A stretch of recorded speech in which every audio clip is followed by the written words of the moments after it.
सुन दीदिया रे पीछा पड़ल बावे मीडिया रे।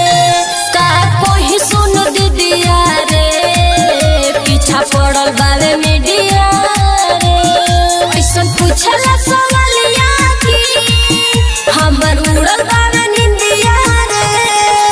का कोई सुन दीदिया रे पीछा पड़ल बावे मीडिया रे। का कोई सुन दीदिया रे पीछा पड़ल बावे मीडिया रे।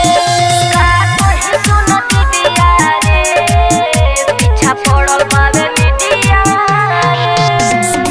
रसीला रिकॉर्डिंग स्टूडियो